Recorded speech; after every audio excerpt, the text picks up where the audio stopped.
Hello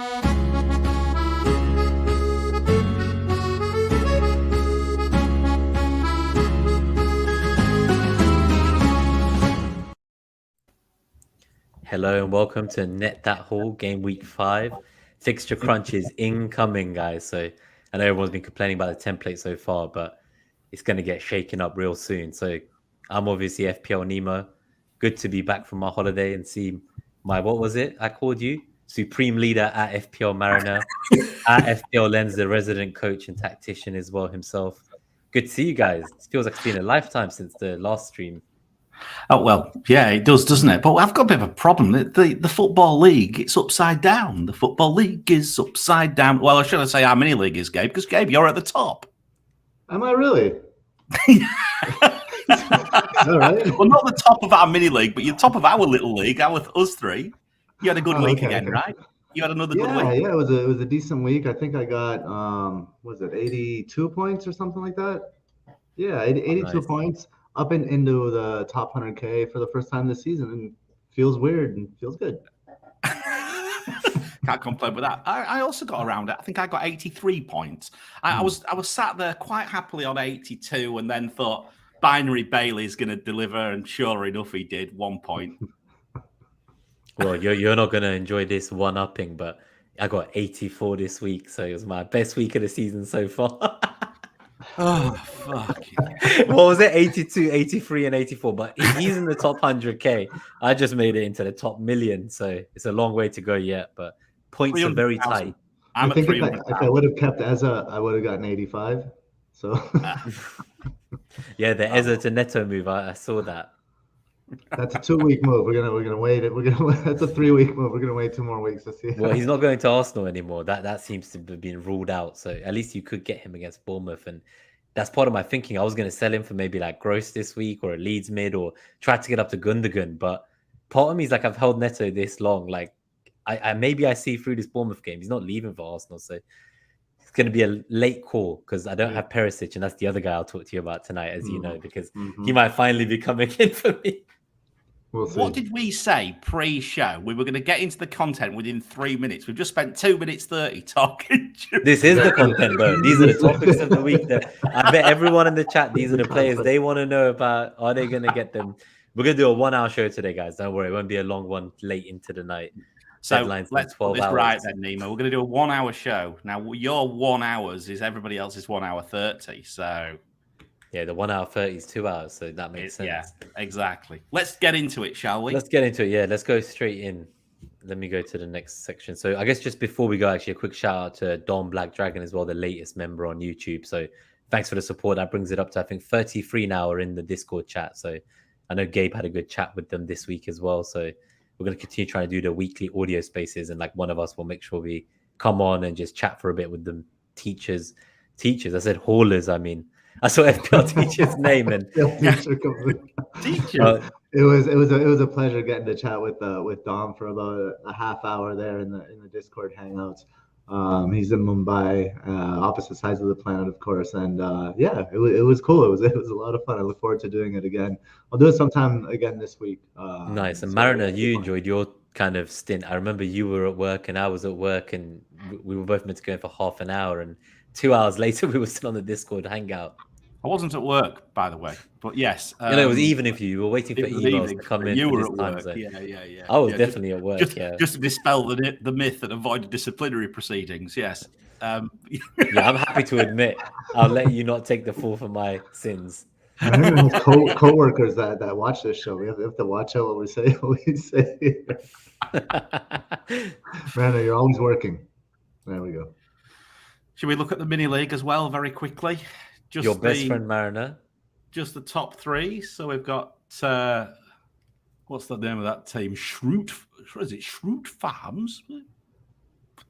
I can't read it. There we go. Let me look at my other screen. I can't even see. You started number 3. Okay, I thought. I said we're going to do the top 3 today, right? We have a tie for number. So we've got Shroot Farms with Vibav in 3rd, a 29.8 KOR. 70 points this week, Captain Salah. 2nd place, Kevin Rose, still there. Spoken to a couple of chips, mind you. Bench boost and wildcard already. Salah captain again, 22.2k, 73 points for the game week. Team value of 101.6 million there.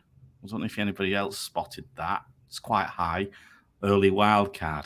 And top, Dan at the FPL way, broke back Mount 10. 22.2k overall rank, 74 points for the game week. No chips played. Salah captain. Salah blank. Yes. What odds was that again? 1 in 2.37 million. Yeah, based on the bookies odds. Yeah, based I know, on the crazy. bookies odds. If there was a 9-0, the bookies returns for Salah would have been that, like you would not even get odds on that. I think it would be like just considered a given. So this once in a lifetime moment is leading to his sales like Trent's last week, and I'm so excited. I laughed so much. I laughed so much. I was howling with laughter by the end of it. I couldn't believe how bad it was. As the Salah captainer as well, I was just killing myself laughing. At least we both had Luis Diaz, though. He saved our season so far. I think like that, if you got something like that, you just got to laugh. There's nothing else to do. I think that was a good time to mention as well that I think it's a nice idea that every month we'll see who the manager of the month is. Obviously, this game week, it's probably going to end with Dan at the top or Kevin or one of the top 5 who are there now. I'm going to give them 1 month complimentary Discord access so they can just jump in and see the data early and kind of chat to the haulers and be part of it as a prize for each month. So even if you're doing badly in your mini leagues throughout the season, we'll give those 3 months away just to get people in to grow the Net That Whole community and spend more time for obviously the listeners, which would be quite fun, I think. So I know Gabe's going to ask for what kind of content you guys want to see as well. So he's done a couple of short form stuff with guests, and there's going to be a lot more short uploads coming to Net That Whole soon from all of us. So thanks for the support, guys. If you want to give us a vote in the Football Content Awards as well, it is in the description of the video and the podcast. I think the deadline is in about a week or so. So there's a link. You just click it. It takes 15 seconds. If you've ever had any kind of love for Net That Whole, anything we've done over the last 2 years, help us become a finalist again in the Football Content Awards Best in Fantasy Football Creators category. So there'll be a link below. And if you haven't already liked the stream, if you haven't already liked the stream, please give it a like. Show us some love. It's 6 o'clock in the morning here in Singapore. Please show me some love. Never mind these two. If nothing else, just show me some love and hit that like button while you're at it. The globe. And whilst you're at it, if you don't, then also subscribe as well and hit the bell. So there we go. Should we say hello very quickly to a few people and then let's get into it, mate? So I'll go through this. We've got Niels. Hello, mate. Who else have we got here? Dred's been raving all night. He slept all day, so he's actually awake for this one. Nottingham Carnival in London. Sounds good. Oliver's here. Hello. Not Oliver the cat, by the way. Ramanthan's here as well. Who else have we got? Daddybot. Danish. Daddybot from Cape Cod, Massachusetts. There we go. Oh, nice. Mia's here. Rubber Ducky. What did he say about Trent? What did you say about Salah? Mariner's onto something here. Kieran's here. Yeah, there we go. Who else have we got? L. Ron Cupboard, Yossi, Rufat, Dom, Yazi, Nehal, Grady, and that's it. And we've got people in Montenegro, India. 4 a.m. in India for Lyndon. 4 a.m. Wow, 4 a.m. in India. Worse than it is for you, man. Respect. Gabe, how can you possibly bring your philosophy in for all these people all the way around the world? We can't decide whether we need coffee or whether we need lulling off to sleep, like we said last week. Well, this week's philosophy of the week, Mariner, is with you and is selected with you in mind. It's sometimes what's simple is what's best or what's true. So in this week's philosophy, so whereas last week we got a philosophy from a Native American chief, this week we'll get the philosophy from a general in the American Army in World War II, General George S. Patton. And he said, if everyone is thinking alike, then somebody isn't thinking. And I chose this one. This is kind of like apt for this week because last week we encountered a lot of narratives and just that, like, there's a lot of ideas being brewing in the community based on very little knowledge that we have. It's only 4 weeks. Hey, Robbie's here as well. Hey, Robbie.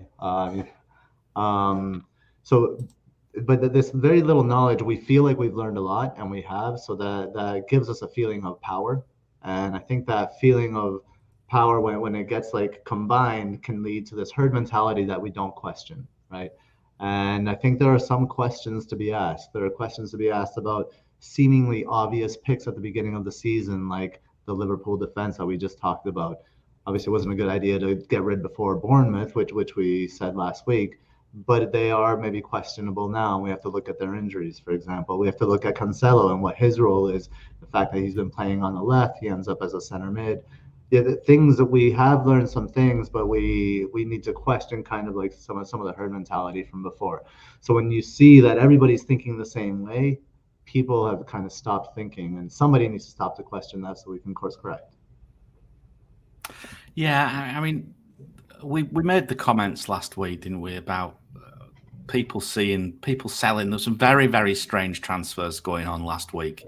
The Trent transfer, for example, was just mad, and it was just written in the stars what was going to happen.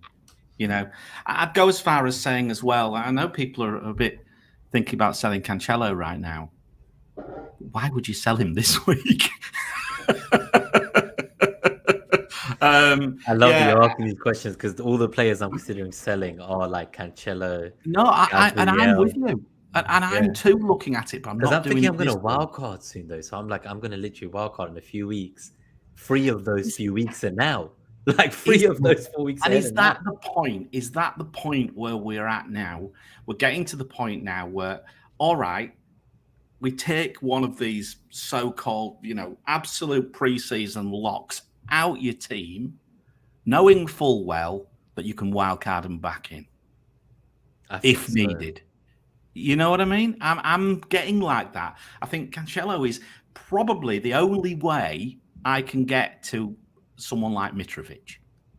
And you can get almost the same thing with a Diaz or even a Walker at this point, knowing that Walker's going to be nailed at least for the next month or so before you wildcard. Laporte isn't going to be back here till the end of September earliest, if not. And if October. I told you I had a wildcard draft with Ederson and Diaz in, what would you say? I'd say you're on the right track. Cancelo, his attacking stats are not there. His positioning, and so his tactical positioning and all of that is not there. He's not worth the $7 million at this point. I think he's more of a minutes guarantee for now, but even that could change soon. So if he's just a minutes guarantee, why not Diaz and Ederson for a differential? Yeah. That's the way I look at it. Anyway, I like that, Gabe. Very, very good. Rubber Ducky's putting in the KDB. Yeah, another one. I can't argue against him this week. We'll get to KDB. I think KDB is going to haul this week. We'll get to KDB. Right, so we're going to have a look at some matchups. We're going to do it slightly differently this week, Gabe. Slightly softer on data. And we're going to try and, this is to speed through it, and we're also going to try and incorporate the fixture difficulty and the zonals at the same time for each one. If it goes to shit, blame me. Just like your thread, your stream yesterday when you dropped something, Gabe, on air. It was quite... Oh, yeah, I forgot about that. It's like fumbling with a bunch of things. Man, every time I try to drive this boat, it's like I sink. Well, I'll just say that at least you actually recorded it and posted it to the right channel. Yeah, the first time. So that was a success for me as far as I'm concerned. Anyway, should we crack on then? So we'll start with, we're going to look through these matchups. You do this, then what I'll do is I'll bring in the fixture difficulty and the zonals. We'll chit chat and then we'll move on. Okay, first matchup here is Palace against Brentford. These are two really interesting teams because they're a little bit their data is suggesting kind of some different things. So it's interesting. Brentford have a NetxG of 1.8 away to Palace, and we think of Palace as kind of the defensively, stout, at least organized, especially at home. But if we look at it, what I wrote here in the tactical focus is do not be fooled by this NetxG matchup. Palace have played Arsenal, Liverpool, City, so they've conceded a fair amount, and that's where it's really coming from. The chances that Palace have conceded. Brentford are actually beginning to be a concern defensively. I think they haven't figured out kind of the full rotation of the center mids, and that's making some gaps in that central midfield. And I think they struggle to recover once the first line of pressure has been beat. So once you get past Brentford's kind of counter press, then they just kind of open up for you. And I think Palace can really take advantage of that in this matchup. So I like the Palace assets here at home. Even though you sold one. Even though I sold one. Thanks for that reminder. And got a fucking assist against City. No, I think you made the right call though, for what it's worth. For me, I'm looking at Palace from like game week 12 onwards. Although the fixtures look good in the official FPL FDR, I'm convinced that when I look at them here, they will not be as good from 6 to 9 as it looks like on the official and for the side. record, Neto should have hauled. Neto should have hauled. He should have had an assist and a goal in that game at least. So I see what you did there. See what you did that game. Yeah. So we look at the fixture difficulty. Crystal Palace plus 1.6 against Brentford. And Neem, you mentioned about Palace attack. You'll see they are positive actually as you get towards the later period of the zone with respect to their. And that's just when it starts to get good as well, because I'm looking from 12. Do onwards. start to improve. Yeah, that's right. Because you've got 10 to 13. Yeah, so imagine what it looks like from 12 on. Brentford not so keen. Look, negative 0.6. And from a zonal perspective, not a lot to shout about Palace-wise. And a little bit for Brentford on the right. On the right. Is that a Boomo? Woodworkio from last year?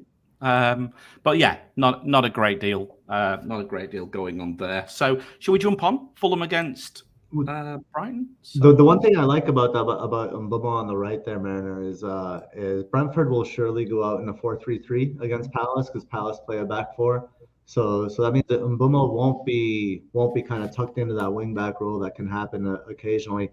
It's also good news for Tony because that means Tony stretches the back line instead of dropping in to check for those balls when they flip to a kind of lopsided 2 up front. Okay, good. All right. Fulham Brighton.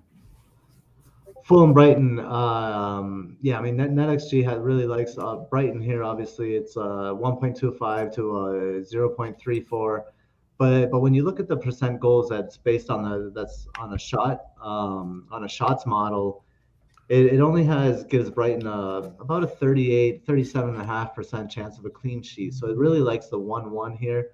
It likes Brighton if Brighton is able to score more than 1 goal, then NetxG likes Brighton. From a tactical point of view, I think Fulham is playing at home, and they're quite difficult to play at home. The crowd is right there, right on the pitch, and it is a small field as we've talked about before. And they play this direct style. They go straight to Mitrovic, and Mitrovic is just he's a different player these days. They could have success if Brighton line up in a back four like they did this past game week. But the way Potter is playing things, Potter is so fluid with his formations, and not just from game to game, but also within a game. I see Potter. I see Brighton going back to a back 3 to counteract Fulham's front 1 of Mitrovic, and I think that's how they're going to take care of Mitrovic. And I think Brighton just wins the tactical battle in this one. It's a quiet day for Mitro. Quiet day for Mitrovic, and the fixture difficulty suggests that might be as well. It's a negative 0.7 for Fulham.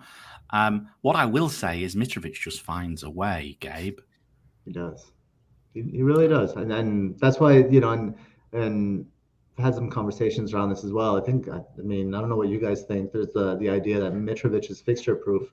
And I kind of subscribe to that. I don't know what you guys think. Yeah, start of the season when we saw him in some of the RMTs, we said, why start with Mitro if you're going to bench him? We were like, if you're going to have him in your game week 1 team, it doesn't matter if it's Liverpool, play him. Like, we were like, that's the only reason you have that third striker at that price point. You're going to play him every week, no matter what. Yeah. You know me, I'm not a fan of benching assets below. He does seem, he does seem the sort of player who very quickly will price himself into a position where I'm not so happy. So I think I might have to move sooner rather than later for him. Hence the reason that I'm seriously considering that Cancelo downgrade.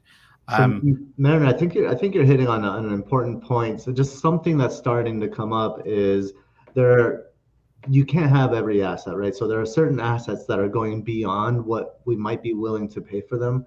So if you're deciding that to not get Mitrovic now and you want to get him in a month or so, in a month he'll be over 7 million, and then you may not want to pay that much. And like I'm starting to identify which of those players it's going to be for me. And I mean, no surprise to you guys. I'm sure that one that I'm starting to see that it's going to be that way is like Perisic, for example, because he just keeps going up and going up and going up. Maybe Rodrigo for keep up me. with him. Maybe Rodrigo for me. I feel like I missed that He's one. gonna stop going. No, at this point, I'd be going for like Harrison, Exactly. and then maybe Aronson. Yeah, no, exactly. Aaron, save the money, go for Aronson. Watch the video that we did with Libero. Yeah. I don't agree with you. Anyway, not on the Harrison point. Anyway, Brighton against Fulham. Brighton's attack against Fulham, 1.9 positive. So there we go. That's very good indeed. Also, Brighton's attack going forward's not too bad either. Pascal Gross instead of the Leeds mid is what I'm looking at. Pascal Gross instead of the Leeds midfielder. Although again, do you know what? Someone asked me why was I contemplating Harrison over someone like Gross. Do you know what? Honestly, I said entertainment value. Nothing. I saw that. Yeah, you just want to enjoy watching Leeds play. Just want to enjoy it. If we look at the zonals, Leeds left 4.1. Look, there we go. Jack Harrison again. So there we go. But let's look at this Brighton. Let's keep on the fixtures, which I was talking about. Brighton against Fulham. Yeah, nothing great deal. Left slightly better on the left. Fulham, not a great deal. Not much down the middle. There we go, Gabe. That suggests a tough day at the office for Mitro. Yeah. It's going to be tough when they move to that back five mid-game without changing personnel. I wouldn't be at all surprised if he scores, though. It's just the way he is right now. So it suggests a tough day at the office. But would you back against him right now? I'm backing Sanchez for the clean sheet for what it's worth. I've missed one. Hang on. Southampton 7. Southampton Chelsea, Gabe. Right. Southampton Chelsea. We have 1.4 for Chelsea and 1.06 for Southampton. So let's see. Chelsea here have a 39% chance of a clean sheet, according to NetxG, and 37% chance of 1 goal and 22% chance of 2 goals. You know, what I'd say is Tuchel tried a back four in the past game, and it didn't work so well. I think I like this game actually for Reece James. Reece James owners, you know, people that have been maybe frustrated recently with Chelsea's defense. I think that right side could see some opportunities if sorry, that's not that wouldn't be KWP on that side. That's what's his name? That's Gineppo on that side. But what I will say, it would be nice to attack Gineppo because he's not really seasoned as a fullback. He's not seasoned, but the reason I like him on that, actually Gineppo, the first match against Kulusevski, he just got destroyed, right? He got shredded there by Kulusevski, poor guy. But since then he's been okay, and I think he's been better in every game since then. But the reason I like that the right side is more like the physical matchup. Gineppo is, I mean, KWP isn't such a big guy either, but Gineppo is so slight. I think Reece James is like going to make origami of him and like make it could be a 21 pointer, 18 pointer Reece James, 2 goals. Origami. Yeah, he's going to fold him up and put him off to the side as like a decoration. He's going to do that to Gineppo. So I do kind of like Reece James in like a moral bounce back game here. Here there's a stat that this is from Libero, and I have to mention it because I've never seen this before. So he says that for Chelsea, Raheem Sterling, he's like has perfect stats. He has his XG is 2 and he scored 2 goals, and his XA is 1 and he has 1 assist. So he's like performing like to the 100th right onto his stats. So I think Raheem Sterling is actually an interesting shout, as they realize that he's kind of the only Chelsea player in the system they're playing now that can get him behind the back line. Okay, so let's have a quick look at Mount. Yeah, I think Sterling at this point would be a nice punt if you wanted to change your structure. So still have 2 forwards, don't get like a Mitrovic or a Tony, and go in for a Sterling somehow. or downgrade your defense, right? Like, so Liverpool's fixtures are going to change. You might want to downgrade your defense to upgrade Diaz to a Sterling or something like that, and still have Mitrovic. That's another way you could do it. There's so many routes. It's going to be fun to see. People are talking about burning and rolling transfers this week, but very soon it's going to turn wild. I think I told you only 17% or 14% of wildcards have been used so far, which is ridiculously low for 4 weeks in. So that's kind of why you're seeing, as a result, people are burning transfers, because they're not wildcarding either, really. Like, there's been a few, but not the amount you'd expect at this point. So it should start to change now as people go different directions and think about the World Cup unlimited transfers coming up. This is a good time to go with your gut, like find the team you want to watch.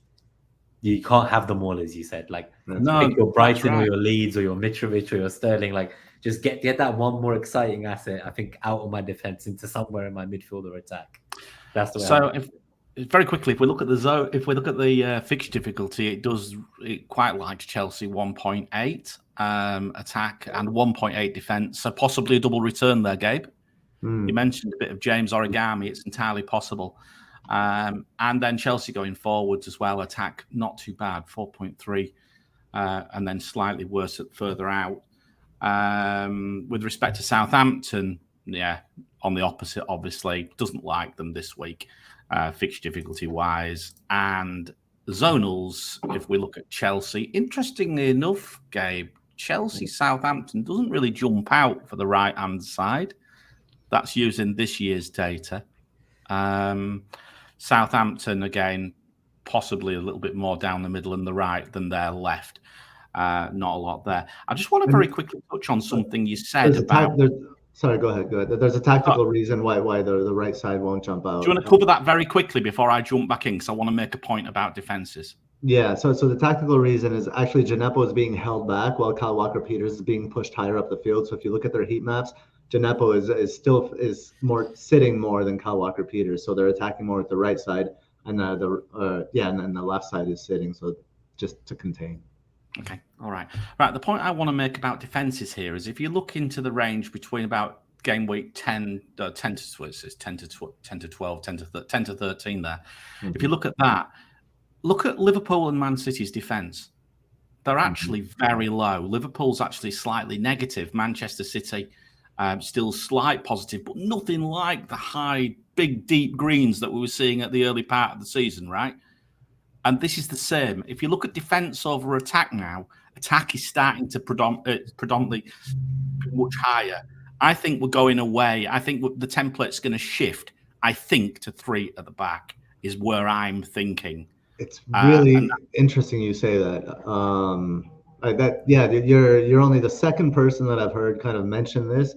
I was listening to FPL Teacher's pod about recapping the Manchester City Crystal Palace game, and he was saying, and this is contrary to like some of the kind of popular narrative on Twitter, and he's saying going double Manchester City attack right now instead of defense looks like a better setup for the future, for the game weeks to come. So that's what I'm looking at, Gabe. I'm considering, do I downgrade Cancelo to like a Perisic and Neto straight up to a Gundogan this week, knowing Gundogan was rested?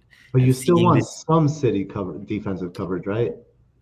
That's why that's why I'd have to go Walker instead of Perisic, but it just doesn't seem as exciting. So then I'm like, okay, what else can I do? What if I keep Cancelo this week and I just sell Neto, but that only goes to like Gross or Leeds mid? But I want to do the more aggressive move. It's 2 free transfers. If Neto hauls, fuck it. If City get a clean sheet, I'm hoping Perisic gets 15. So it's like, I'm just wondering, is it time to just rip off that banner? Because I think all the good teams we see from the FDR here, just to say why it relates, is they all had good starts. And I think City, Liverpool, Arsenal had cheap assets. There was Chelsea, Spurs. People had these assets, and for 5-6 million, they felt great in the back line because they felt better value than the mids and forwards. We didn't know much about them, but now we're starting to get an idea of which ones are rising like crazy in price and which ones are value. And I think until we can wildcard, you can buy back like your Cancelos or Robos if you want to go double defense again. But for now, I feel like it's a good time for me to move off. But I don't know if selling Cancelo this week is the right week. No, I wouldn't sell him. Thinks of what happened to Trent last week. That's what I mean. No, that frightens me just thinking. But that means I just have to let Gundogan go, which is painful because just on that point of the double attack, it seems very appealing. And I think I might just have to let Gundogan go and accept that Diaz anyone is with my guy. anyone with Gundogan is in a very, very good position this week, I would suggest. This is the big week, yeah. Yeah. Leeds Everton, Gabe. Leeds Everton. Yeah, you know, this is an interesting one. We have a NetxG of 1 for Everton and Leeds 1.23. But notice what's interesting. It really likes a 1 goal for Everton. I mean, it has a Leeds clean sheet percent chance is 33.8, so about 34% chance of a clean sheet for Leeds. But it likes 38.5% chance for 1 goal for Everton. What I like here is, you know, I've had this narrative that Everton are anemic and they have no attack, and I think I need to start changing this because how can you possibly? I'm sorry, I'm going to interrupt. How can you possibly say they're not anemic? They've got Neil Mopai.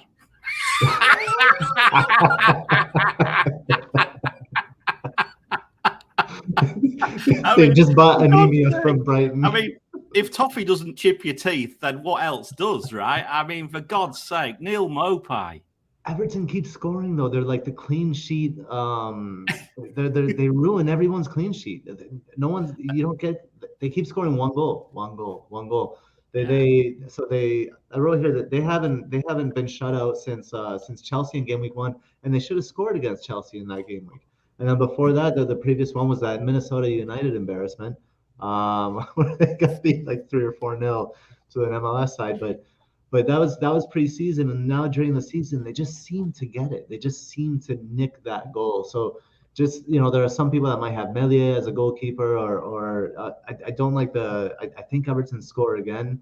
But I do think that Leeds really just pressed them all over the park here, and at home, and coming back off a really grueling, disappointing 1-0 loss. You know, they were right to lose that game. Yeah, I like Leeds at home here to kind of give Everton a hard time. I too fancy Leeds, hence my thought of bringing Harrison in. The fixture difficulty likes Leeds attack as well, 1.8.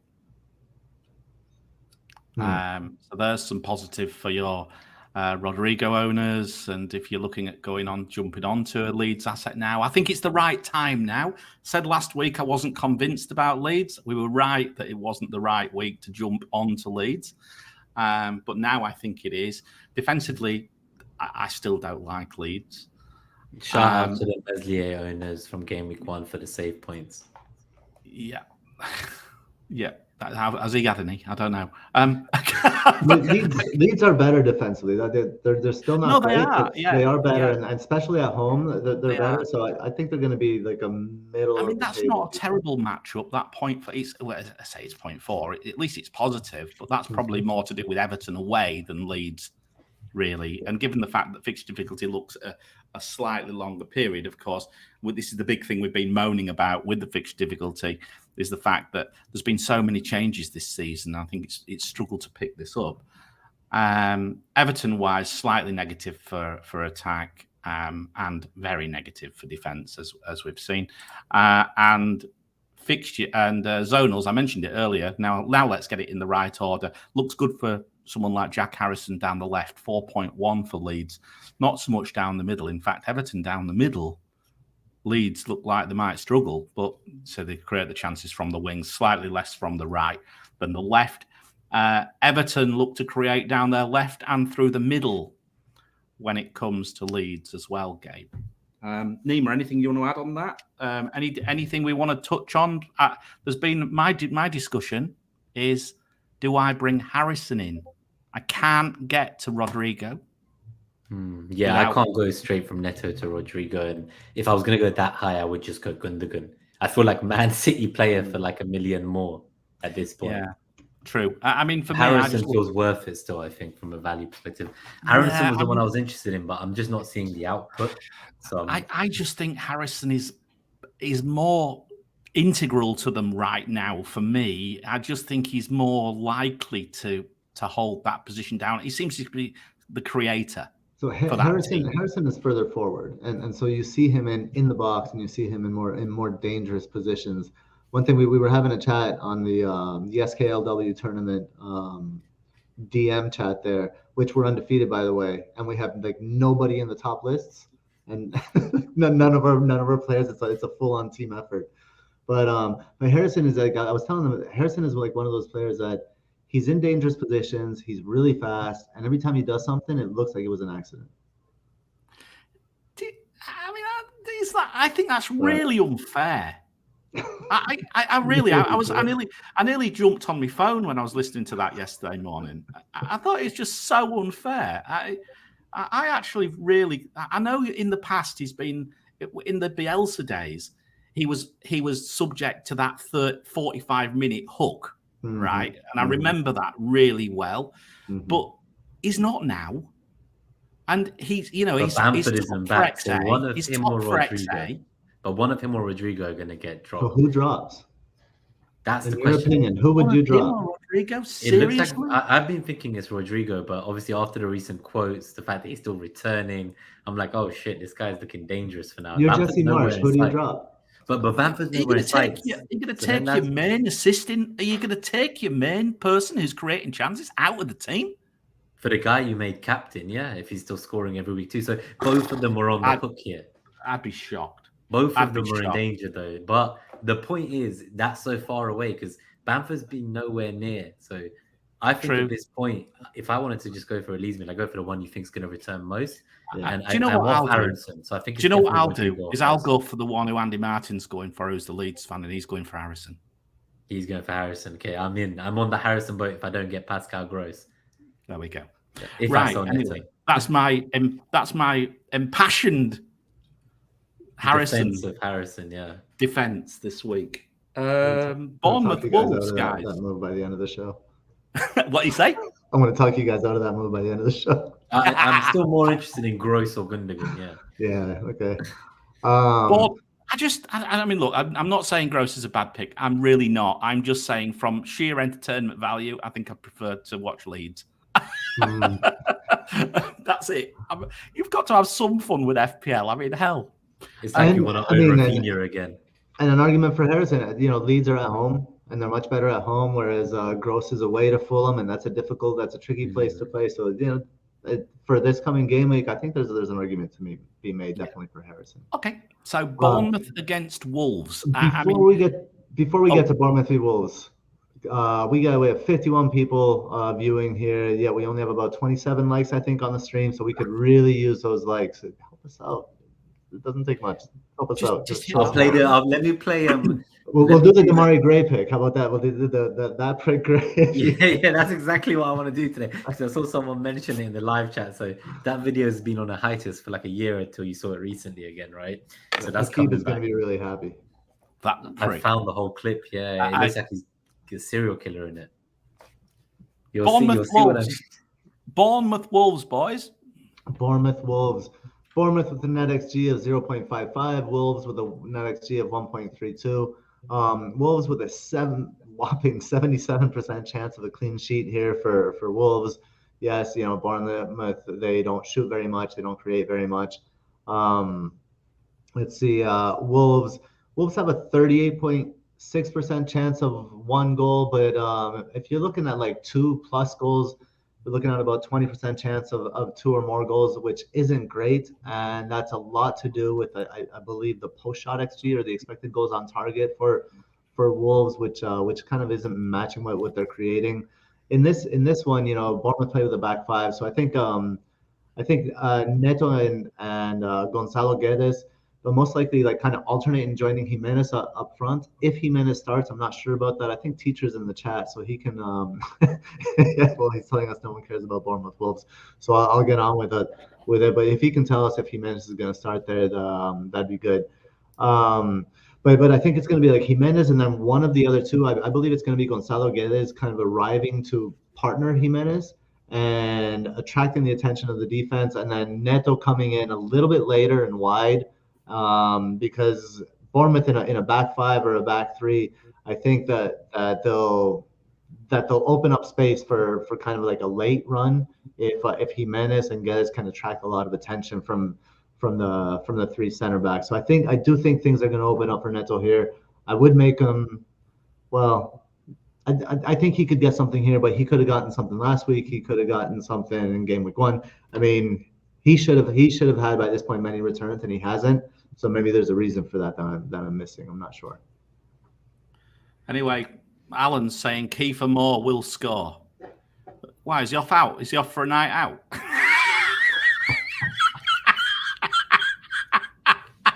Oh, you mean score a goal? Right. Yeah, okay, yeah. not scoring a nightclub. I knew what you meant, but I was just I couldn't believe that's what you thought it meant. I was like, wow, this guy's not been on the same wavelength since I last saw him. Football pod, and he's thinking about a dating pod.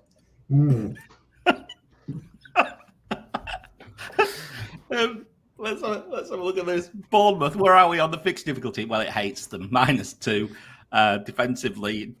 Well, it actually is neutral for defence. So that's a change. They were -4 last week, and they conceded 9. So yeah, so that maybe might only concede 4. Maybe they're going to concede 4 this week or 2, maybe 2 probably. And yeah, from the Wolves' perspective, do you know what? Wolves only having a neutral fixture difficulty against Bournemouth speaks volumes for where Wolves were. Wherever Wolves are now remains to be seen. I know you two have got Neto. You know me. I would not go. That's the reason why I'm not going. Teacher's saying to sell him this week, and you're telling me if he's saying it, then I feel more confident because I've got 2 free transfers. I'm not going to burn it and keep him. But he brought in Luis Diaz though. Yeah, but only for Gundogan, I think. I wouldn't do it for Gross or Harrison. I don't think it's worth it this week. But that's where selling Gabriel after 9 points to get Perisic, like one of the two is going. So either I use 2 transfers and get Gundogan, or do 1 transfer. I don't mind selling Gabriel. I wouldn't mind selling Gabriel down if you just need to generate a little bit of money. Why can't you just go to Saliba? I already sold him. So I looked at that. I wouldn't go for Saliba, I think, because he's already ridden 4.7 now, I think he is. So it's a 0.3 difference. I would go down to like 4 million, like Emerson before that Gameweek 7 run for West Ham improves defensively. So that's an interesting one for me there, I think, on West Ham. I like that. Very quickly on the zonals, well, Bournemouth hates Wolves. Wolves left, Gabe. Slightly better than the right and better than the centre. The next one. But you notice the flanks are much better than the center. Yes. So in playing against that, and it's because of that back 3, right? And that opens up the flanks because of the wing backs. And I think that Gonzalo Guedes and Raúl Jiménez will kind of occupy the space and really draw a lot of attention centrally and make those flanks even more appealing for Neto. And Neto can play on either side. So I do like him a lot in this game if he can just convert. If those things don't get called back. How many more times are you going to go if? He might be the Adama Traore of this season. I don't know. Yeah. He might be. He's only, like you say, he's only 5.3. He might be 5.2 soon. But that's what I mean, Mariners. So part of me is thinking like I'll hold it. Like if I hold him, it will just be for this 1 or 2. But if he doesn't return against Bournemouth, right, his price is going to attack worse than it's done so far. And I'm so fucking scared. Part of me is like, if I just get rid of him now, even if he hauls, it won't hurt me. That's the same mentality I had with Mount earlier and stuff. I was like, if I sell him and it hauls, it would have been like a case of what if rather than, oh shit, my season went down the toilet from selling him. So part of me is like, do I want Gundogan more than worrying about Neto getting points and finally finishing, as you say? Like he's going to get the chances, that's for sure. But he seems like he's kind of out of sorts on the finishing side. And I think that's what FPL teacher's saying as well. And it's worrying for me, but he's not going to Arsenal anymore. So you don't have to worry about that. So that's part of a positive reason to potentially keep him. Yeah, you just bought him, by the way. For anyone who doesn't know, Gabe just bought him. You only signed him so you could have 4. Exactly. So of course he can't sell him this week. But my situation is different. But you only signed him so you could have 4 Arsenal players. Anyway, whilst we're talking about Arsenal, in game week 1, I did not know he could have been coming to us. Lies, slander. You only want to sell him because Arsenal now isn't buying him. Yeah, exactly. Exactly. We can see straight through you, Kafai. Straight through you. Arsenal against Aston Villa. Arsenal against Aston Villa. Really likes Arsenal here. NetxG does 1.76 for Arsenal, 1.21 for Aston Villa. We're looking at if we look at Arsenal, the highest percentage here is a 34.5% chance of 1 goal. But if we go like 2 or more goals, which is if we're netting that haul, if we're looking for hauls, we're always interested in that 2 or more goals, 3 or more goals.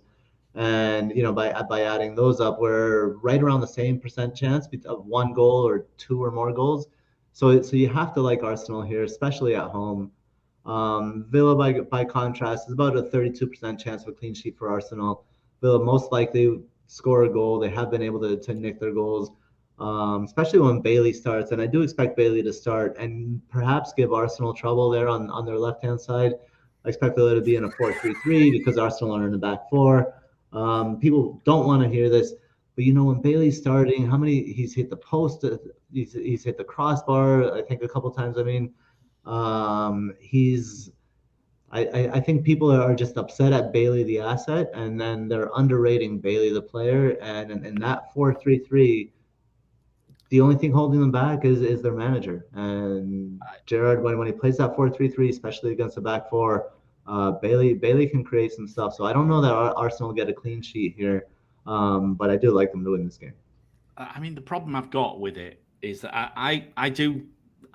I'm still owning Bailey, and I genuinely now I've run out of patience with Gerrard, not with Bailey. Mm-hmm. Yeah, it's Gerrard I've run out of patience. Don't worry, it's quite straightforward. and I just look at a Leeds midfielder, 4.5, but it doesn't matter. And I've lost some money on it. I look at that Leeds midfielder, and I just think it's just too attractive right now to avoid moving to Bailey. And I'll take my chance of moving away from Bailey. I think I'll take my chances, Gabe, even though you're trying to talk me out of it. Let's have a look at the fixture difficulty in the zonals. Well, Arsenal really positive for that double return. So here we go. Zinchenko's injured, right? Gabriel's gonna get another goal. That's part of another Gabriel goal and a clean sheet. Sat there looking at that. It could be. That could be. You've sold him, Gabe. Yes. Excellent. I look forward to next week. I've sold my namesake. It's okay. I have 2 more in my team. 2 more. Yeah, we had 3 Gabriels. You've sold yourself to the devil. But I have 2 more selves. So I'm like Dorian Gray, where I have my backroom self, and that's the painting where all the bad stuff happens. And I sold one self. Just for TSAFC in the questions as well, I don't think you're going to see Zinchenko play on Wednesday night, to be honest. I think it's precautionary, but we look different without him, and I think they're going to want to preserve him for United away at Old Trafford. I don't think Partey or Zinchenko will make that 11. I do think there will be maybe 2 changes at most from the team that we saw. And people like Tomiyasu, Smith Rowe, Eddie and Nketiah, they're all going to be pushing for a start. So I wouldn't be surprised to even see like Tomiyasu playing left back, so Ben White can stay at right back, but to give him minutes. Or I could see Ben White rested, and Ben White would get the preference at United, and Tomiyasu would play right back this game, meaning Tierney would then stay, and it wouldn't be Tomiyasu at left back. So there's definitely going to be some rotation. And I don't know if Martinelli is one that could face it. Mm-hmm. Maybe Smith Rowe comes in different position. Vieira is going to get good minutes off the bench. So the time is coming where Martinelli will get rested. That time's coming. Yeah, and Eddie could start. Yeah, so Eddie looked great for the 30 minutes he came on, and it was like a Wenger-esque move. I haven't seen anything like it in many years. So it was the first time I think since 9 years.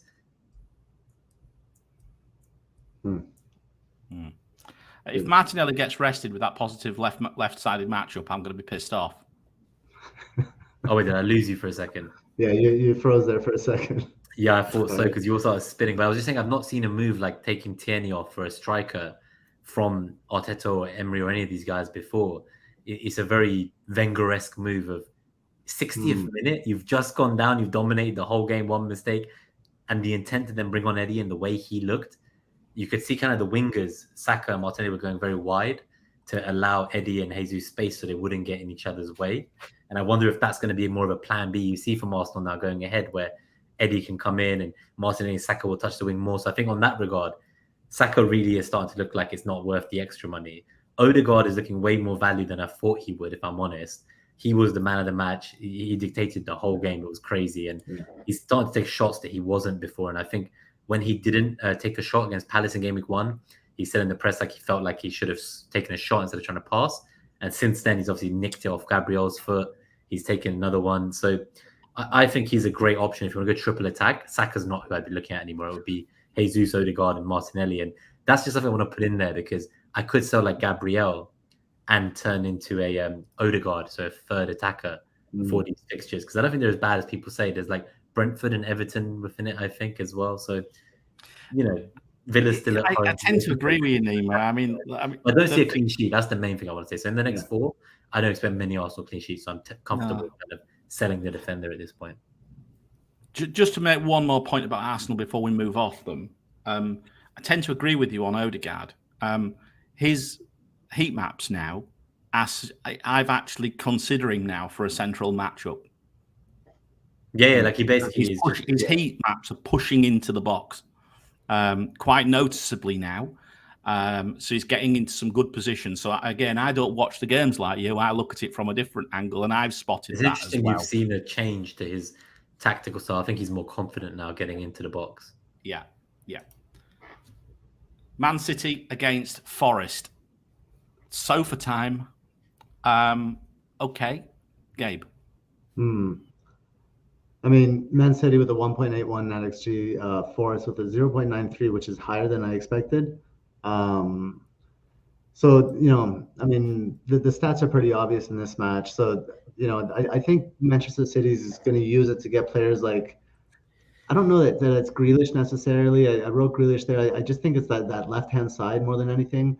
And I think what's going to come from that left-hand side is it's more than anything is going to be the kind of left-sided triangle with Kevin De Bruyne. I think Kevin De Bruyne could really like be kind of the focal point of the attack in this matchup. That being said, I think they'll also be working on it. It's a perfect matchup to work on the timing where you're playing the passing triangles on the wings for City and working of the timing of those triangles with Haaland's runs. And I think the work on those timings will probably Haaland could get a couple goals in there and then be rested. I don't know that he'll play the entire game, but yeah, I like Kevin De Bruyne kind of posting up on that left hand side for Forest to really haul this game week. Okay, so let's have a look at the fixture difficulty. Yeah, 3.9, very positive indeed. Screams 4 goals to me. Again, 3.1 defense, screams a clean sheet. Maybe you don't quite agree with that, Gabe. I think Forest away from home are going to probably really struggle, but you can never discount them from nipping something. I do think, though, these two matchups here, these deep greens for attack and defense, tells me not under any circumstances sell Cancelo this week. Not under any circumstances. No, I've gone away from that idea. Future move. Good. Now let's look at this as well. Manchester City's Zonals, 5.9 on the left. I sold Foden last week. I was thinking of that actually when I saw this. Could be Gundogan though, couldn't it? Gundogan does occupy that left side as well. 4.6 and 4.6 middle and right.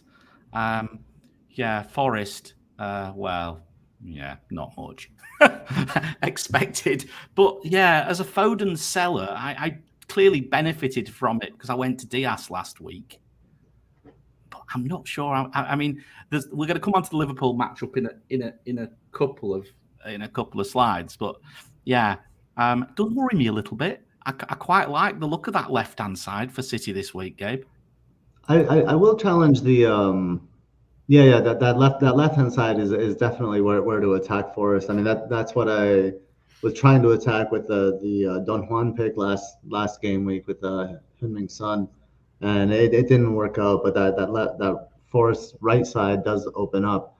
But one thing I'll say is I'll challenge that there's under no circumstances is Cancelo a sell. And I would disagree with that because you can save almost 2 million by still getting a Manchester City defender and maybe upgrading somewhere if you're going to a Mitch or you're upgrading. Good answer. What do you think about that Cancelo to Walker or something like that? Because Cancelo is basically offering you just a very little bit more than what Walker is offering you. So if you want to make some money there, as long as you still have that City defensive coverage, I think it's perfectly reasonable to go, like, say, if you want to go Cancelo to Walker and a midfielder to Gundogan.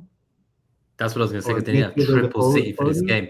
So the Give you question triple is, City, Marino, I think that's doable. is having just Cancelo in this game better than having Walker and Gundogan in this game without a hit?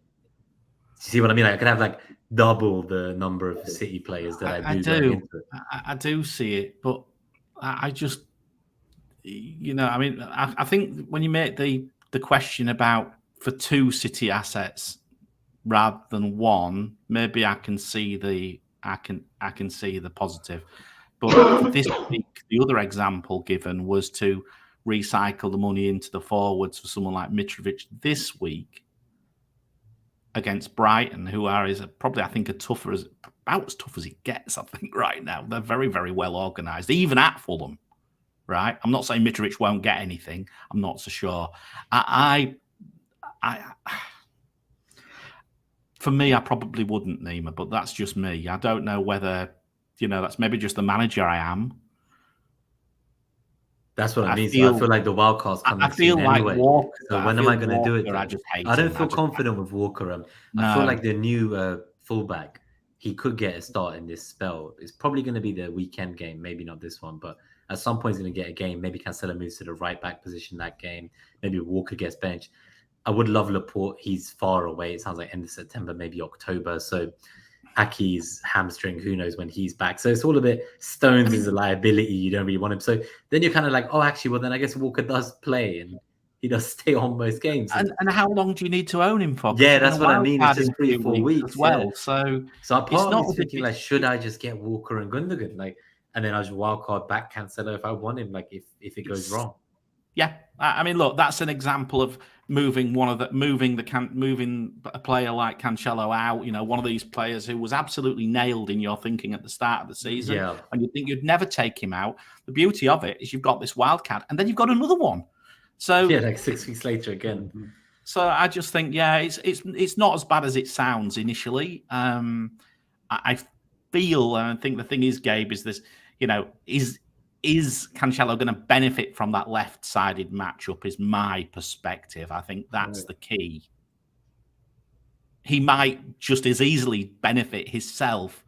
You know, and again, players don't become bad players overnight. They don't become bad FPL assets. He needs, you know, he's probably due in many senses. No, but his situation is different, right? He's not playing last the same season role, he was on the right, and then his role is completely different. When he's on the left, he has to tuck inside, and he ends up as a central defensive mid, and he doesn't get forward. He's not near the box as much. So, it's a different situation for Cancelo. No, and that's why I think he's basically a center back. We did say that he's better on the right than the left. We've been saying that for a while, to be fair. To be honest, we knew that pre-season and we all still went with him. Yeah. But I think it's more. We've never seen him this tucked in. Both him and Walker are tucked in. Interesting. Maybe if I had 2 free transfers rather than 1, I'd be warmer on it, Nima. Maybe that's the other. Maybe that's my personal bias and my personal situation coming into it as well. But that's where the Perisic topic of this will come up as well, because I could just skip Walker because Perisic seems so much more exciting than Walker. Like, if I'm going to sell Cancelo because I'm saying he's not likely to get attacking returns, why go for Walker? Why not just go for Perisic, take the punt against the City defense altogether before wildcarding back in a Laporte or a Cancelo or something? And then I'm Diaz glad you asked that question. I'll answer that question right. Great, yeah, because this feels like this is the back section. Yeah, we'll spend a few minutes on this one, Tottenham West Ham, because NetxG really thinks it's somewhat even according to the raw NetxG number of 1.21 for Spurs and 0.95 for West Ham. And when you look at the percentages as well, you know, the most likely result is a 1-1. But then when you look at the other percentages, you know, it really like Spurs, for example, 2+ goals is going to be about 38%. Whereas a clean sheet is about 36% for Spurs. So I would say NetxG, when you take everything into account, really like Spurs for in this one. Now, West Ham are among the biggest underperformers when it comes to attack this season. They, you know, you spoke about last week how they need these new pieces to come in. They need a little bit of a change. They need Shamaka to be more involved. But to get right to the heart of the matter here, and the big question for Spurs is Perisic. It seems like from a NetxG perspective, at least, this is a low upside game for a player with kind of unimpressive stats and his rotation risk. So Libero sent me these stats today. Here are the Ivan Perisic stats. Here's the XG for game week 1, 0.0. Obviously, he didn't start. Game week 2, he didn't start either, so also 0.0. Game week 3, 0.0, and game week 4, 0.3. His XA is game week 1, 0.02, game week 2, 0.26, game week 3 was 0.59 XA. That was when he got that flick. Pretty much all of that was from that flick on. And game week 4 is 0.06. So he doesn't have XG stats, he doesn't have XA stats, and he's prone to rotation, and he's coming back from injury, and midweek fixtures have now just begun. And so I don't know. I just think there's so much better value and consistency and security elsewhere. So I think Perisic is one of those narratives that we've kind of all gotten swept up in. Yeah, but the way I look at it is if he gets a double return, his price rise will be so insane that this is like my chance. I'm not going to get a price rise out of Walker. That's for certain. Like, I know that for certain. That's true. Perisic could, even from 1 return or 2 returns in the next 4 or 5 weeks, just go up 0.4, 0.5 mil, and then I'll be wildcarding as well. But so could Dunk. I think one thing I will say is the stats might not show this, but from my personal perspective of watching him, what I liked about him was that he almost feels like he's playing as one of the attackers or a winger. So when they are doing their counterattacks, I see a lot of times where, similar to what we've seen from Robbo, even though it's not culminated in a goal yet, they both seem to just arrive in the box. So a lot of that won't be XG or XA if no one passed to him. And it kind of reminds me of Gundo in the prior seasons when 2 years back he started like getting into the box. And you think, okay, like Jacques has been doing it this season. He was running into the box last season, but because there was no output, no one noticed. And this season there's actually output to his runs into the box. So people suddenly look at that. And I wonder if that's something we might see more from Perisic is as he does get more settled, because the inverse of what you said is he was injured, so he's not really played much. And I like to see it as an early sub. So I'm like, okay, well, he was subbed early. There's no reason he couldn't play another like 60. And I almost see this as a positive in a way, because part of me is like the upside is there and he could be subbed before clean sheets are lost. So that was one of my things that I was very excited about. And that sounds like a lot of narrative. The earlier point, I totally. No, the earlier point you get. The earlier point about where he is in the box. Yeah. No, but the later point. Less time is better. I cannot subscribe to that. I think it is with like, 5 subs. Oh, if he plays less time, it's going to be better for him. No, we want 90s. Well, Cancelo only plays 60. Cancelo's pretty nailed. He's pretty nailed on that back line. He's not a 60-minute player. No, Sessegnon can come on whenever they need as well. But I still think the upside is there. But I've got Sanchez and I'm not looking to double up in any defense. After what happened with Liverpool at the start of the year, I think the one thing I will do is I will avoid double defense from any team for the foreseeable future. That's for certain. I think that's a reasonable shout. I think that's actually a reasonable shout. Yeah. I just don't trust them. I just don't trust any of them. I think that's a reasonable shout about avoiding that double defense. Even though I mentioned I did have a wildcard draft with double City. I think that's a reasonable shout there. Quickly, let's look at the fixture difficulty. Spurs positive, only 1.3, Gabe. Only 1.3. Put that in context compared to City, which we've already mentioned at 3.9 there. And defensively 0.9. Against a misfiring West Ham, who how long more can they misfire for? They got their first goal of the season, right? Yeah. Took 4 weeks. Yeah, and West Ham, yeah, it's negative. And Zonals. I don't think it's a long time since I've seen Spurs numbers so low, Gabe. 3.4, 2.8, 3.8. Nothing screaming out about Spurs this week to me. West Ham 3.9, 3.9. More, put it in context. Better. Look better for West Ham down the left and the centre than to Spurs, apart from their right. West Ham do cause them issues. I know it's one of those things I don't like to look at, like a team's prior results against the same opponent. But West Ham are a bit of a bogey team in the way Palace can be for City. I think it's a London derby. form can go out the window. It's a cliche to say, I know, but I could definitely see West Ham going there and doing something. So part of me thinks maybe you're right. Maybe this isn't the week to be going to get Perisic. I could keep Gabriel against Villa. Maybe there's other ways to get to Gundogan, or maybe it is just a Harrison or Gross, or keep Neto, one of them.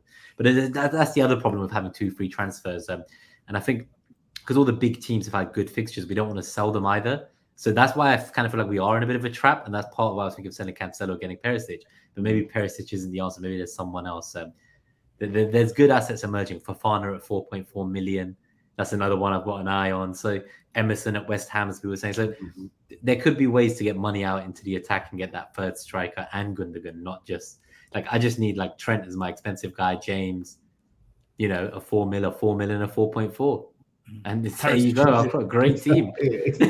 Trent, James, imagine Trent. Wildcard structures now. yeah, exactly. So I might do stuff that is the opposite of that now. So that's what I mean. Like get the Perisic now, get the Gundogan now, and then wildcard into the structure I want with the 3 at the back. Perisic is due to rise, boys, as well tonight. That's part of the thinking. So I might make that move tonight. I might do Gabriel's Perisic live on air.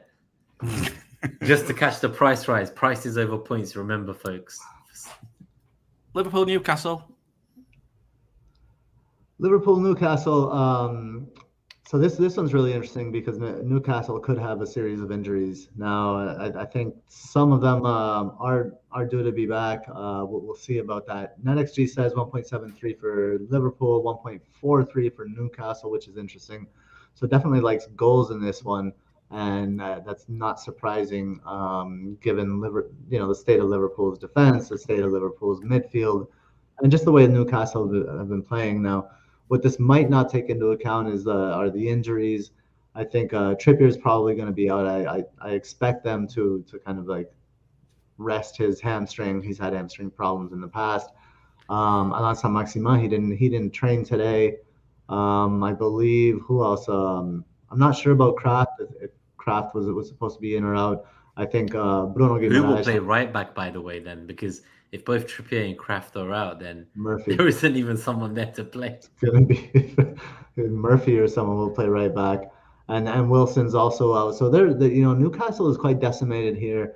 Liverpool with a second straight home match, and I just think we were talking about this before the show is the first match was all about kind of the collective. The 9-0 was all about the collective for Liverpool. It's about the team, the morale, get their win under the belt, and Salah, their talisman, didn't get anything.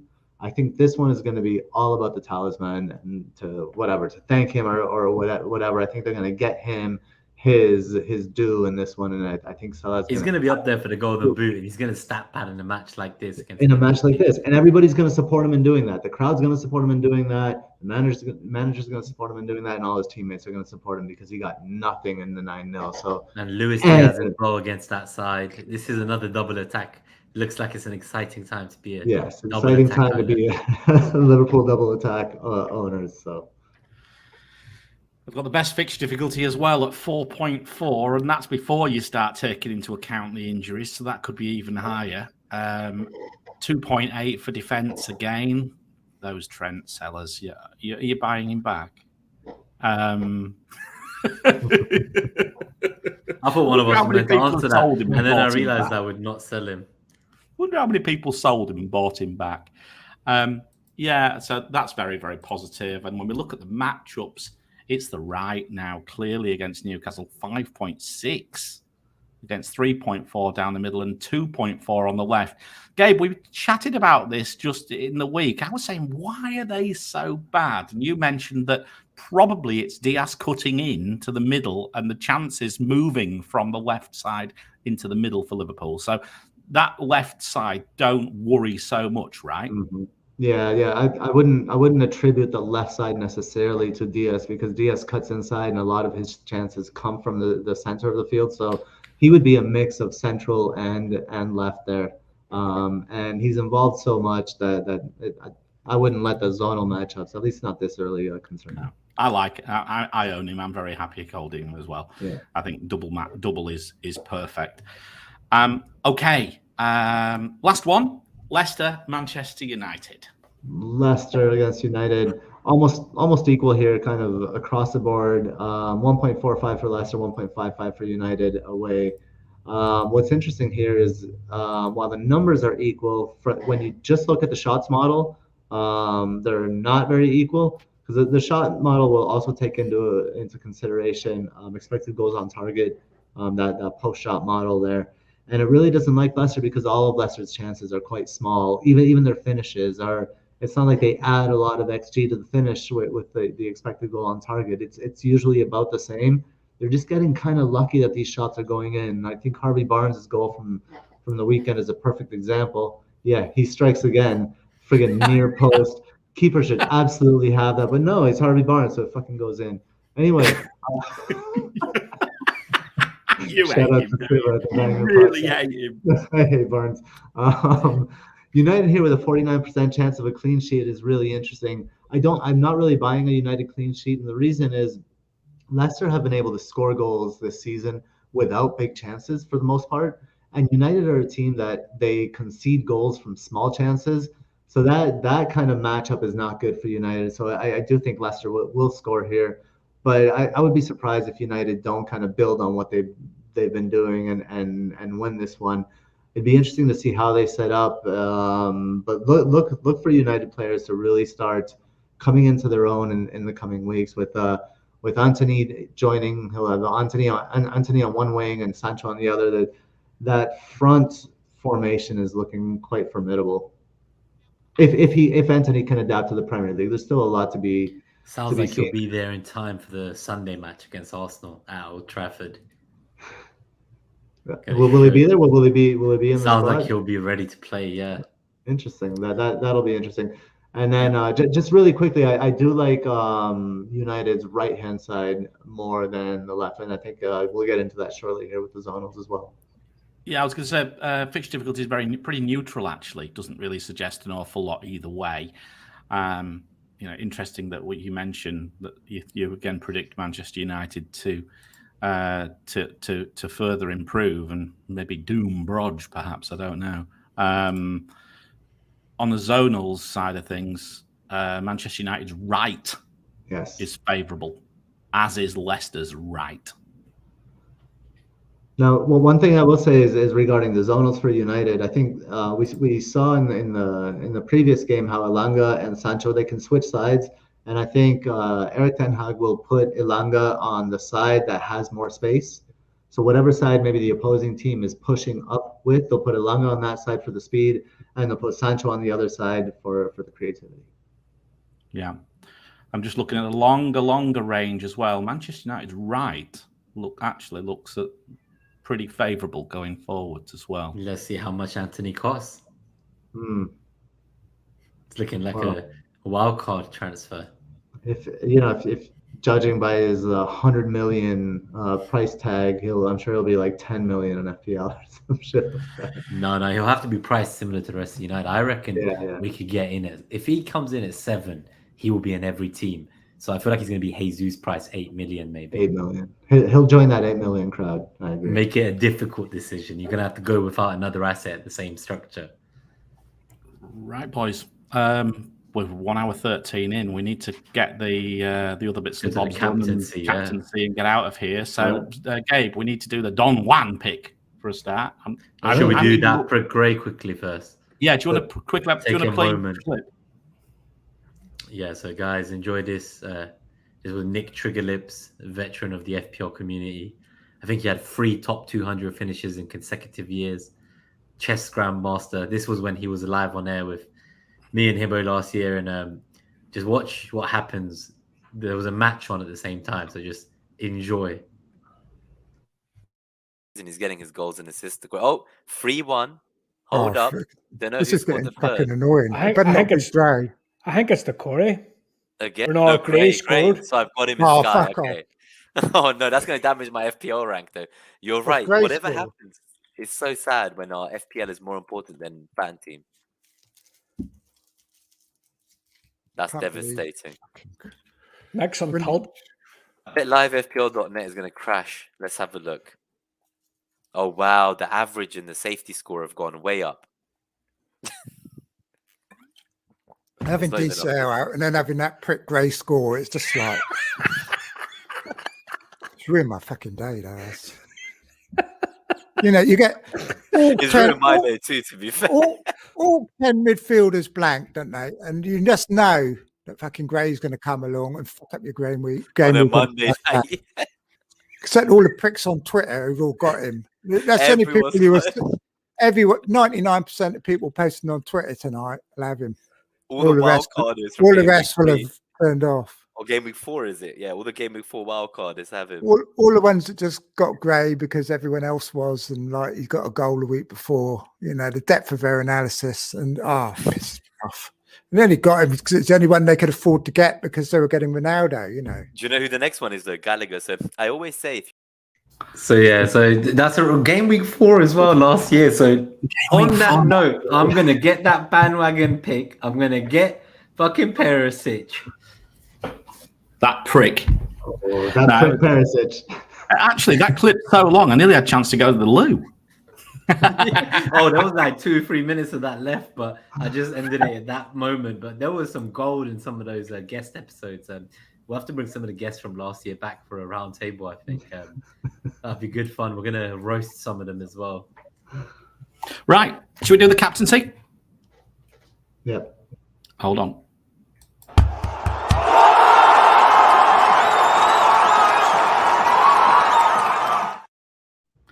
I've nearly given up with this, actually. After last week, I mean, 2.37 million to 1 chance of Salah not getting anything. I then get some comments, various comments. I had some comments from you, Gabe. We were talking about the way that we're showing the captaincy metric, and because I mean, still, I think the issue is with when you rank a player from 1, you know, as in 1, 2, 3, 4, is that you don't see the context behind it, and I think that's the challenge with any metric right now. And so anyway, let's talk about this week's metric and what we've done. We've made a slight change. We've not changed anything in the nuts and bolts behind it, but we've just changed how it looks. So what we're doing now is we're showing the past 6 data with respect to minutes, how many hauls, returns, and also the form. That's points, actual points per appearance, actually. And then this week's game fixture difficulty, anytime return, expected points, and zonal matchups. And basically now you will see numbers between 100 and 0. 100 means the player is the highest ranked, or the player or the team is the highest ranked that game week. 0 is the lowest ranked that game week, and everything else falls in between as a percentile. So let's look at it this week. Haaland is top. Well, what do we say here? The only thing that he's got anything negative about him is his minutes. Surprise, surprise. 100 ranked for haul, 100 ranked for return, very close to the top for form.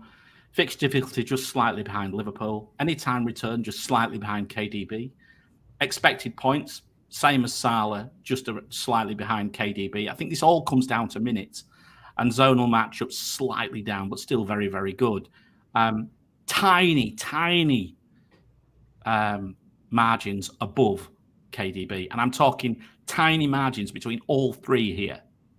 Second, KDB. Better on minutes, not so good on hauls or returns, not so good on form. Hardly surprising with Salah, though, with Haaland the way he's been. Mentioned the fixture difficulties are the same. Anytime returns and expected points actually for KDB is higher. So that's where the benefit, that's why it's balancing it out. And then Mo Salah, despite his situation, very, very unlucky. Well, unlucky, missed from 2 yards or yard or whatever it was. 94 ranked for minutes. So best ranked for minutes out of them all, out of the top 3 anyway. But not for hauls and returns, look, and this is where it's dragging Salah down somewhat. If you think you think that's going to be rectified, then that's fine. Go Salah, is what I say, because that would jump him up. Form 84, fixture difficulty is best. Okay, and that might be even higher now, which suggests if you think Liverpool's fixture difficulty improves further because of Newcastle's situation, the gap widens between City and Liverpool as well. Anytime returns 92, expected 94, zonals 100. This is too close to call, guys. Where are you with this? I don't know. I've been alternating between the two, and it's like I feel like I've focused so much on my transfers that my captaincy is going to become like something I changed 5-6 more times before deadline. It's all Salah on my bus team, but it's mainly because of the injuries and that second home game. But Haaland, I feel like he will start. I feel like he'll be rested in the following game where Alvarez could start, and he might only get 60 minutes, but he showed he doesn't need long for his hat trick. So it's kind of, there's something about it, but then Salah has the extra point for the goal, the clean sheet. I keep thinking to myself, what would I want to do? And one thing I do hate is how Salah, Haaland, and Jesus are all like 100% EO every week. So whichever one I don't captain out of the three, it's like I'm not really rooting them on, and that's like fucking 3 of my starting 11. Who cares about goalkeeper hauls? So that's 4 out of 11. It's like there's not many players left to root for. So I feel like captaincy each week is the most important. And to Rubber Ducky's point, he was like, he's got all 4 of them wrong. I do feel like they've been 50-50s, and it's just unfortunate. Like, you got to keep trusting your process. And the reality is, say you were 20 points or 19 points behind, I think, one of us. That's like one captaincy potentially if your captain hauls and the other captain flops. So I think I would stay focused and stay true and go with whatever one you feel has the biggest positives for them this week, because there's no right answer, but pick the one that you're confident of, because you're going to be rooting against the other 2 that you have. That's for certain. You can only root for one of the 3 this week, and it's not going to be Jesus for me. It's going to be Haaland or Salah, I think. Look, I'm going to give you a perspective, and it might actually resonate with what you were talking about earlier on, Nima, about the fact whether you've got 2 attackers for a particular team. I've got 2. I've got Diaz and Salah. Can I cover Liverpool? Can I cover Salah with that double up and still go Haaland? Could you cover, and switch it round? Look at it the other way around. If you own 2 City, could you cover Haaland by Gundogan? I think you probably could. I think, I think again, I think that might play into. I've used this narrative a lot about blocks of players, haven't I? Like double ups. I've done this for the last couple of years. Works quite well. And sometimes I managed a few years ago to cover players like Bruno Fernandes by using Rashford and Martial, for example. Couldn't get, so it just makes me wonder whether that might play into my thinking this week. Because I own both Salah and Diaz. What if you had double up on both teams? Because I could go that way. But what if you had a double up on both teams? Because then I'm like, well, that's even worse. If you're in that position, then doubling up on both, then that really is tough. But I think then I don't know what to do. Yeah. I mean, look, I can't. If Haaland is going to start, people think, and I'll tell you what I'm going to look at. I'm going to look at what is it? It's Anna, isn't it? Or is it Anna Woodbury, or is it Emma? Emma. Is it Emma? Or which one? Yeah, the prediction. Yeah, Emma, yeah, I think. Did I see that Luke seems to think that Haaland will start? He does. Yeah, I think a lot of them do. If that's the case, that might swing me to Haaland. They think that he's more likely to be arrested before this City Champions League right. So if that's the case, I think I will go Haaland. If that's the case, I know Gabe's on. He was on Salah when we started the stream. I don't know where he's at now, hour and 20 in, but I'm leaning back towards Haaland, especially because I don't have Gundogan, and it looks like I might not get to him. It looks like I might just get to Perisic. Yeah, I mean, I don't know. As far as I don't see Salah blanking after blanking in a 9-0. I just don't see that happening. And I think if we're looking at whatever 1,000,000 to 1, if you add another blank with a team haul, so I'm pretty set on Salah. Now tomorrow, if when does City play? Does City play Wednesday? Yeah. Yeah, so we won't know. So We won't know anything. I'll keep it on Salah. I'm going to keep it on Salah because I'm just not going to risk it. I don't know what kind of rotation. I think this week or this midweek and this weekend is when we really feel the brunt of the force of Pep Roulette. And going into City captaincy in a week when we're first getting midweek games just feels bad to me. And I'm gonna go with Salah because of for the minutes and the matchup. But the minutes is what does it for me. The injuries really tip it as well. Yeah, and the injuries put it over the edge for sure. I agree. It's a tough decision. As I say, at this moment in time, if we think Haaland is going to start, I cannot look past City at home against Forest. It's my perspective. I tell you what, if you're in the enviable position of captain of having Haaland and KDB, God help you making a decision, because KDB doesn't blank twice at home either. Mm-hmm. That's another one. Very, very tough. Just from the perspective, I'll just summarize up where we are then. So there we go. So we've got overall is Haaland. KDB for me is an outstanding chance. And our ultra differential, who maybe isn't ultra differential now, I'm not sure whether he's more than 10% owned. I never checked it after last week, but he double returned last week. Sterling again. He is just quietly, not so much quietly now, starting to do bits. And again, another player, I think, who might rattle the template in the coming weeks. Guys, really. 6.4% owned. How much? 6.4. Oh, so still under the still our ultra differential. So yeah, so there we go. So, but he's not even in the top 10. That just tells you how far out it is. So you basically, as I mentioned, if we'll just go back to it again, just very quickly. So in order: Haaland, De Bruyne, Salah, then Cancelo and Trent. Now you could argue that could switch round again, given the fact that Newcastle's injuries there. Foden's up there, which worries me deeply, considering I sold him, but he's not too far away from Diaz. If we ignore that zonal matchup for Diaz, he jumps right up again, but we have to measure it somehow. And then the rest: Jesus, James, Martinelli. I'm only going to show 10 because everyone's saying, oh, what about him? What about him? No, I'm not showing that anymore, so I'm only going to show 10. Anyway, guys, that's where we are. Should we do some questions and get out of here? All right. Yeah, do you want to take some of the ones from Discord? Yeah, if you want. Very quick. We're only at 1 hour 27, Nima. We're doing really well. You did say 1 hour 30, so we have 3 minutes to go. Rapid fire. All right, so we answered Robert Ducky's one. How do I get my 50-50 captaincy calls right? So I definitely think you need to keep going with it and trust the process. Like, it's just been unfortunate, honestly. Like, you're probably one captaincy away from being at a similar rank to anyone else at this point. The ranks are so tight. Captain one, I don't. Then you'll get it right. Have Salah be part of that 50. That was Gabe's. Yeah, Gabe was saying Captain Salah.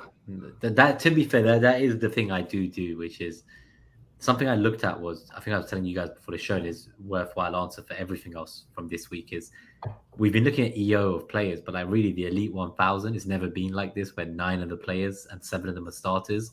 They're all over 90%. So because of the easier fixtures for the big teams and the kind of pricing that lets you get all of their fullbacks, it's hard for people to sell their assets. And I think you've therefore then been unfortunate in that situation. So this is like a season where, because everything else is the same, your captaincy calls become like such a vital part until there is more of a differentiation in that 7 or 9 core players in the squad that we all have. So I think for now, that's maybe where you've suffered, but it doesn't mean you're going to suffer more. So I wouldn't then revert on the style that you've gone for, the aggressive style. Go back, get Salah like, say, Southerns did, and then you captained him, and then that fucked. Just stick with your guns. Like, you've got this far. Gabe's worked him out. He benched him. He benched the MVP. He had strikers, and we still won. It was the right call. It was the right call. You guys won your tournament match. I MVP. didn't. Yeah. Who? Anyway, so I think that's the thing. Yeah. So just don't worry too much. Like, it's not going to be a 0% captaincy percentage. Let's keep going, Nima. Come on, we need to get out. Daddy Bot, again. Hurry up. So Daddy Bot, moving money from defense to attack. We covered this. Should I downgrade James or Cancelo? So I think we've said that neither, but I would be more tempted by Cancelo this week. The answer is neither, but both. Eventually, not this week, because he wants Exactly. he wants to get like Duncan Rodrigo for James and Dewsbury Hall. Like I don't know if that's really something I'd be looking to do this week. No. So Diaz is Kevin Rose's only City defender. Is it worth moving him to James or Cancelo, or replacing Kulusevski with Gundogan and roll the 1 free transfer? So Kulusevski with Gundogan, I don't know. Like there's talks of Richarlison starting in the next few matches, but I think that might be for Son. So I'm not sure I'd be looking to do Kulusevski to Gundogan just yet. James or Cancelo? Quite solid, right? He still seems quite. Yeah. To me, he's a hold if you've got him. I think so. Maybe not a buy, but he's definitely a I can hold. understand the appeal of Gundogan for this midweek fixture, but you don't know if Gundogan will be benched at the weekend. So it's just a 1 week. So then would you go down the route of Diaz up to like James or Cancelo instead? I don't know if I'd be doing the opposite. Cancelo, Cancelo to Diaz. Yeah, so not providing that advantage, that 1 million advantage. Maybe Diaz to James, with the matchup being so good this week for James, it could be if you're going to do it anyway, I would say this is the week to make that move happen. Dom asked, game week 6 onwards is Mitrovic fixture proof. So I think this is the idea of downgrading Cancelo not this week, but in game week 6 for like Gabriel or even Neco Williams, and then getting a striker up front instead. So Mitrovic, and I think he is fixture proof, as we say, in the sense that you would play him every week. DG boy, best 4th midfielder between Gross and Rodrigo. Harrison. I would say in this argument, this point at the price point, I would go Gross over Harrison potentially, but I don't know about whether over Rodrigo. Best first striker between Tony and Mitrovic. Sorry, say again. Best first striker between Tony and Mitrovic. I think what's the price is getting? Price is getting quite narrowed, quite tight now, isn't it? Yeah, Mitrovic is 6.7, I believe. Tony is 7.1, maybe, or 7. I'd probably still stick with the slightly cheaper asset, given the fact Mitrovic is just finding ways. Yep. So Dom again, captaincy. Most are assuming that both Haaland and Salah start first 60 minutes. What if Salah starts 60, but Haaland is subbed in and gets last 20? Who do you see with a higher ceiling? So if Salah only plays 60 and Haaland plays the last 20 against a tired team, which one has more upside in that kind of hypothetical scenario for you? Salah. Definitely. Gundogan for a 1-game punt with Wildcard 9 in mind. Planning to do Robertson to Saliba and Dewsbury Hall to Gundogan. So that's pretty exciting to me if it's not for a hit. Yeah. Robertson out again, though. I mean, unless Tsimikas is going to start, is he? I don't know. He's already getting one minutes, of the next few. Yeah, you never know. And then the last one from FPL Craig. Would you mind explaining exactly how Cancelo is being asked to play differently this season, please? I'm hearing this is affecting his attacking threat, and I'm guessing this in turn affects his chance of bonus points as well. Yeah, so we did talk about this. I'll just recap it briefly. And what's happening with Cancelo is he's tucking in. He's playing on the left-hand side rather than the right-hand side like he did last season. And he's tucking in on that left-hand side, but in front of him, he's got a bunch of center mids like KDB, like the Gundogan and the such. And so he's not getting wider on the wing or close to the box at all. So he's being held back almost as a central defensive mid, which is limiting his approach to the box. Now, from a expected assist perspective, that angle on the left side of defensive mid for him to assist with his right foot, it's just the wrong angle. He'd be much better from the right hand side doing that because he could kind of swing those balls into the box. So the angle doesn't work for him on the left hand side. We do need him on the right in order for him to be worth the 7 million, I think. Nima, you need to check teacher's question. You've been told off. You're getting lines. I don't think why wouldn't he put his question up? Is it this one? No, I think it's probably in Discord, is it? Shall we quickly cover some other bits whilst you're having a quick look? Gabe, get rid of Trippier or Robertson for James. Trippier's injured, right? Yeah, Trippier's injured. I doubt he'll play this mid-game week. So I guess it depends. If you need him for the mid-game week, yeah, sure. So we've got Colour to Gundo, a good transfer. That's an interesting one. Like I say, 1 week punt against a player who's fairly nailed. I think it's unfair to call Gundogan a 1 week punt. That's maybe. It's just we don't know. You know, he could. You know, he was he was rested or benched or whatever the narrative you want to give it. This past game, like that could happen again. He could be a UCL player the way Mahrez was, but we don't know. Yeah, just a note on Mitrovic-Veltman, possibly got some possible injury doubts as well. Might benefit him. Dredd mentions that. Any thoughts on Eze after game week 10? I'll answer that. The fixture difficulty improves. Everything improves for Palace the longer we look out. Certainly in that range. Gabe, you liked him, but then you don't like. Well, you liked him, then you like someone else more, so you sold him. I don't mind him. I don't mind Palace in the longer term. Not yet for me. He's the best player at that price point as far as player goes. He just needs the fixtures, and around game week 10, I think that's when they change. Yeah. Alan, Sterling captain, if you're brave enough. Thoughts about Welbeck? Better Brighton assets, Gabe? Nima? I think I'd definitely be going for Gross if I had to pick between them. Welbeck just finds a way not to deliver FPL points. I find like he's the nailed striker for Brighton, and they have good fixtures. But I don't know how much does he cost compared to Gross, because Gross still feels great value at that price point, and I think I'd just go that way. Very quick narrative coming in now, not a question, from Andy, who is the correspondent on Planet FPL for Leeds. Harrison nailed set pieces, taking up great spaces on the pitch to get shots away, and he's very good at shooting from 20 yards. And he cannot wait for Harrison's 12-pointer in a 3-1 win tomorrow night. So good enough for me, Andy. Teams score very few shots out from outside the box in a given season. So if that's what you're banking on, I mean, I guess it's okay for someone at 6 million. Yeah. But that's a bit of a long shot. TSAFC tempted to go James in for Zinchenko instead of sideways to an Arsenal defender, Nima?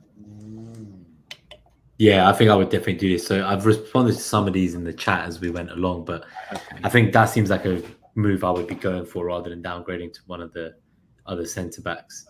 Isn't Bailey going to Ajax? Someone's just Neil's mentioned. I think I saw that. There's rumours.